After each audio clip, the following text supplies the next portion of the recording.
ଆଜି ସକାଳୁ ମୋର ହାତେ ଏନ୍ତା କାଣା ହେଇବା ଭାବି ନାଇଁ ଦେଖ। ହ୍ୟାଲୋ ଗାଇସ୍, ୱେଲକମ୍ ଟୁ ଏମିନି ବ୍ଲଗ୍। ପହଲା ତ ତମକୁ ଗୁଡ଼ ମର୍ଣ୍ଣିଂ। ତାର୍ ପରେ ମୋର୍ ହାତକେ ଦେଖ୍ସି ଯେ କିଏ ଗୋଟେ ଆପ୍ରି ଦେଇଛେ। ମୁଇଁ ହେଲେ କାଁ କର୍ମି, ରାତିରେ ଶୋଇଲା ବେଲ୍କେ ଏନ୍ତା ହେଇଥିବା ବୋଲି କାଁ କର୍ମି, ଯାହା ହେଲା ତ ବୋଲେ। ତାର୍ ପରେ ବ୍ରସ୍ କଲି ଆର୍ ମା ବନେଇଛନ୍ ସୁଜି ଉପମା ଖାଇବାକେ। ଆର୍ ଇଆଡ଼େ ମାମା ଘିନିଥିଲେ ଜହ୍ନି ବୋଲେ ସକାଳୁ ସକାଳୁ ବୋଲେ ଏଇଟା ସେ କାଟୁଥିଲେ। ତାର୍ ପରେ ମୁଇଁ ଇଟା ସୁଜି ଉପମା ଧରି ଆନ୍ସି ଖାଇବାର୍ ଲାଗେ। ଖାଇ ଖୁଆ ସାରିଲି ଆର୍ ଟିକେ ଗଲା ଗାଧି ଗଲି। ଗାଧି କରି ଆଇସି ଆର୍ ଖାଇ ବଇସି। ଆସ ତମେ ବି ଖାଇବ ବୋଲେ। ତାର୍ ପରେ ତ ମୁଇଁ ଶୁଇଲି ଟିକେ ଆର୍ ଉଠିକରି ବାସି ଭାତ ଟିକେ ଖାଇଦେଲି। ତାର୍ ପରେ ମୁଇଁ ପଲେଇ ଆଇସି ଆମରି ଇଆଡ଼େ ଚାଲି।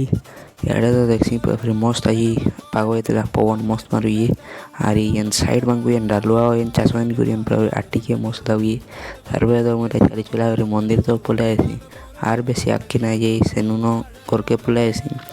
ଆର୍ ଘର୍କେ ଆସିକରି ମୁଢ଼ି ଆର୍ ଲାଲି ଚାହା ଟିକେ ପିଇଦେସି। ଆର୍ ଯେନ୍ ମାନେ ଲାଲି ଚାହା ପିଇଛ କମେଣ୍ଟରେ ମୁଇଁ ପିଇଛେ ବୋଲି ଲେଖ। ଆର୍ ଆଜି ଲାଗି ଏତ୍କି। ମନେ ମିଳିବାଟା ଭଲ ଲାଗିଥିଲେ ଲାଇକ୍ଟେ, ସେୟାର୍ଟେ, ସବସ୍କ୍ରାଇବ୍ଟେ କରିଦେବେ। ଜୟ ଜଗନ୍ନାଥ।